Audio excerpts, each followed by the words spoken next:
Soybean टाकून. मी लहानपणी ना ह्यांचं बनियान वरती करत असतात. काहीच मांजर. फायनली मी हे Indrayani rice. This is the sign. मला एक DM आलाय. इथे मुगाची खिचडी बनत आहे आणि हे मुगाची खिचडी इंद्रायणी राईस पासून बनवत आहे. आणि इथं त्याच्यासोबत खाण्यासाठी एकदम टेस्टी असं तर्री बनवणार आहे. बटाटे सोयाबीन तर्री मी दाखवते. तिकडे नवीन कोण पाणी भरायला गेलं ना हां ते लोक त्याला हे करतात, लवकर भरायला गेलं ना. हां का. संपेश्वर येतात. फायनली मी हे इंद्रायणी राईस शिजवण्याचं प्रॉपर टेक्निक शिकले मी. आता मी अर्धा शिजवून घेतले ह्याला आणि एकदम मला इंद्रायणी राईस मऊ मऊ लागते, खूप जास्त चिकट चिकट, म्हणून मी अर्धा शिजवून घेतले. आता थोडं कुकरचं झाकण लावून एक शिट्टी, नॉर्मल शिट्टी लो फ्लेमवरती घेते. आणि इथं हे बटाटे शिजत आहेत. ह्याच्यामध्ये ग्रेव्ही टाकते जे की मी बनवून ठेवलं होतं फ्रीजमध्ये. हीच ती ग्रेव्ही आहे. हे थोडं मी घेणार आहे आता ग्रेव्ही, थोडं इनफ आहे. त्याला उकळी येऊ द्या. मग त्यानंतर हे सोयाबीन आहे ना, हे सोयाबीन व्यवस्थित पाणी नितळून घेऊन त्यामध्ये टाकते. उकडी आलेली आहे, हे उकडी आली आहे तर्रीला. आता सोयाबीन टाकू. ह्याला थोडा वेळ असंच उकडायला लावू, एक 10 ते 15 मिनिट उकडायला लावू. एकदम असं थोडं घट्ट होऊ दे, मग त्यानंतर बंद करते. आता थोडंसं कमी झाली आहे उकळून उकळून तर्री, अजून थोडं उकळू द्या. झालंय, आपण ठेवतोय.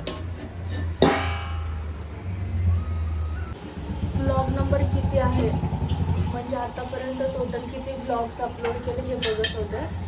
मला 75 पर्यंत काउंट माहिती आहे, त्याच्यानंतरचं काउंट अजून केलं नाही, मी करायचं आहे. तर हॅलो गाईज, गुड मॉर्निंग. तर आज आहे सॅटरडे. तर सगळ्यात आधी जय बजरंगबली. आज माझा उपवास असल्यामुळे मी दूध पीत आहे. असं काही नाही, मी नेहमी पण पीत असते दूध. काहीच मांजर.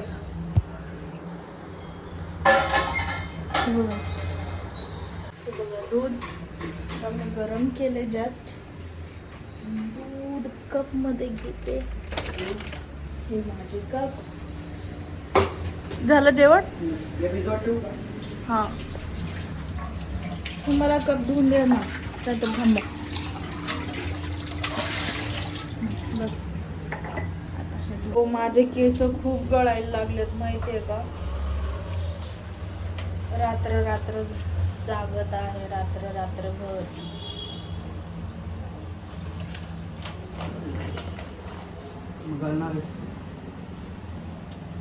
खूप जास्त गळत आहे. काल तर एवढं एक्स्ट्रीम लेवलचे केस गळलेत ना, खूप एक्स्ट्रीम लेवलचे केस गळलेत. मी दाखवले नाही व्हिडिओमध्ये, पण आज जर गळलं ना मग मी दाखवते. खूप जास्त व्हिडिओ म्हणजे खूप जास्त केस गळत आहेत माझे. Content creation is not easy process. ते पण कंटिन्युअसली एवढे दिवस झाले कॉन्टेंट क्रिएट करत आहे, ब्लॉग्स रेकॉर्ड करत आहे, ब्लॉग्स अपलोड करत आहे, एडिट करत आहे. माझे हस्बंड बोलत होते की दूध खूप जास्त पानचट लागत आहे. टेस्ट करून बघते पानचट का लागतंय.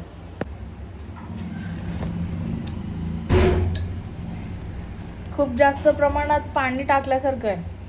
अलीकडे डेअरीमध्ये पण दूध चांगलं भेटत नाहीये, काहीतरी घाण भेटत आहे. कसं लागत आहे माहिती आहे का. मी लहानपणी ना दूध आणायला जायचे ना दुकानात, 2 रुपयाला दूध भेटायचं. एवढीशी ग्लास घेऊन जायचे आणि 2 रुपये घेऊन जायचे. तर ते दुकानदार असं 2 माप ते दूध टाकून द्यायचा. सेम टू सेम टेस्ट आहे, सेम टू सेम. हे वेफर्सचं पॅकेट कितीला? 30. एवढंसं पॅकेट 30 रुपीजला म्हणे. मग दिवसभर मोबाईल बघणार नाही. आज एडिटिंग डायरेक्ट संध्याकाळी करते. ह्यांना दररोज क्लायमेट चेक करायची सवय आहे. कुठे पाऊस पडतंय, कुठे काय होतंय. आणताय का?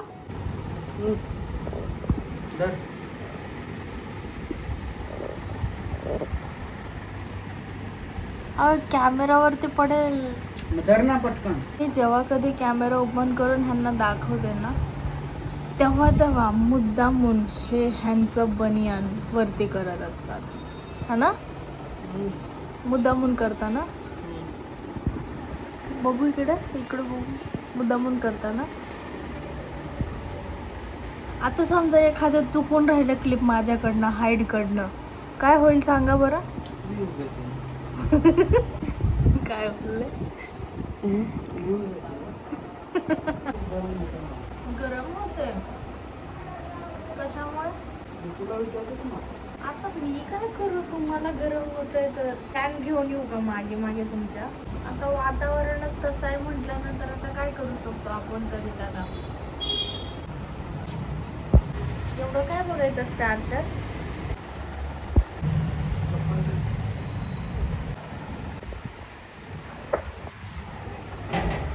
तुम्हाला चांगले शूज घेऊन येऊ का? शूज पाहिजे की चप्पल? सँडल लागतात मला. बाय. बाय. फ्रीजमध्ये ॲटोमॅटिक मोड स्विच होत असतात का? म्हणजे हा मग थोड्या वेळाआधी खूप बर्फ होता आणि आता क्लीन झाले बर्फ. नाईस. आणि ह्यातली बर्फ न पिघळता मी एवढीच हे दाबले. म्हटलं फ्रीजला काहीतरी झालं आहे, आवाज येत होता खूप जास्त, म्हणून मी हे फ्रीज दाबले. मस्त माझं झोप झालं आहे. 2 तास मी घर झाडू मारते, जेवण बनवते, दूसरा कुछ है नहीं हमें काम करने के लिए. वातावरण मस्त नाही, काय नाही घेतलं मी. तर गाईज मी आता थोडं कांदा भजी बनवते. ते कांदा आता 20 मिनिट भिजत टाकू, कारण की 20 मिनिटानंतर खूप छान पीठ ना फुलते, मग त्याने भजी खूप छान येतात. तोपर्यंत मी एक थंबनेल बनवते. एक थंबनेल बनवणं राहिलं आहे, तेवढं थंबनेल बनवते.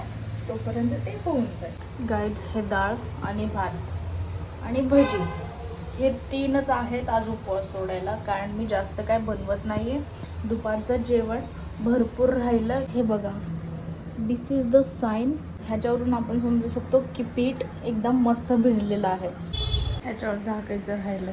गाईज मला एक DM आला आहे, एक पर्सनचा DM आला आहे. त्यामध्ये तो पर्सन असं बोलत आहे की दी तुम्ही बेकराईनगरला राहता का? म्हटलं हो. मग ते असं बोलत होते तुम्हाला पाहिलं आहे.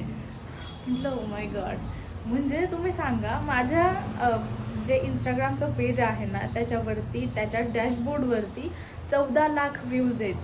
माझे व्हिडिओज व्हायरल झालेत, म्हणून लोक म्हणजे मला फाइंड करत आहेत लिटरली इंटरनेटवरती आणि इथं बेकराईनगरमध्ये.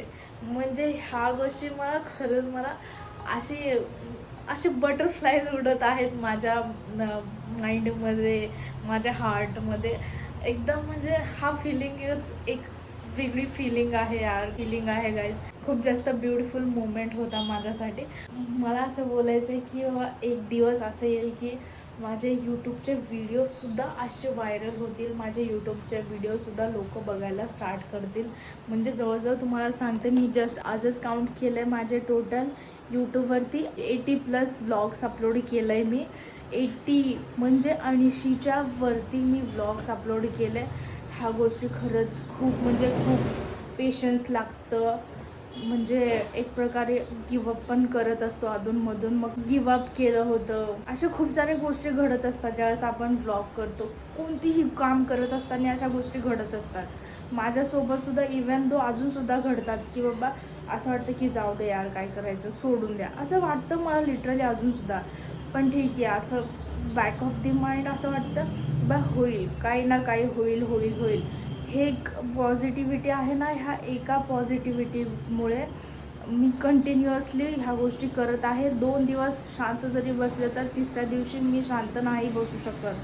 मला ह्या गोष्टींची आवड आहे देवाची कृपाने आणि माझ्या मेहनतीनं. ह्या गोष्टी खरंच लोकांच्या नजरेत आले पाहिजे आणि लोक मला ॲप्रिशिएट केलं पाहिजे, लोक त्या गोष्टींना शेअर केलं पाहिजे. आणि मी सुद्धा कंटिन्युअसली इम्प्रूव्ह करण्याचा प्रयत्न करत आहे. सगळं स्वतः करत असल्यामुळे काही गोष्टी मिस पण होत असतात माझ्याकडून, काहीच गोष्टी समजतसुद्धा नसतात, पण तरी मी प्रयत्न करत आहे. गाईज प्लीज सपोर्ट करत राहा. जे कोणी सबस्क्राईब केलं नसेल तर प्लीज सबस्क्राईब करा. फक्त व्हिडिओ बघून जाऊ नका. प्लीज कमेंट करा कसं वाटते व्हिडिओ हे सांगा, किंवा कोणत्या गोष्टी तुम्हाला किंवा ही तो चुकत आहे असं वाटत असेल तर प्लीज मला DMsमध्ये सांगा. कारण की यूट्यूबच्या कमेंट सेक्शनमध्ये सांगितलं ना कसं होतं, ते नेगेटिव्ह इम्पॅक्ट पडतं. मला पर्सनल DM करा, मग मी त्या गोष्टी रिव्ह्यू करेल आणि त्याप्रमाणे चेंजेस करेल. फक्त असं केसांना हात लावून काढलं ना असे केस निघायला लागले. खूप जास्त प्रमाणात केस गळत आहे गाईज माझे. मला असं वाटत आहे जशी जशी मी फेमस होईल तशी तशी टकलीसुद्धा होईल त्याच्यासोबत.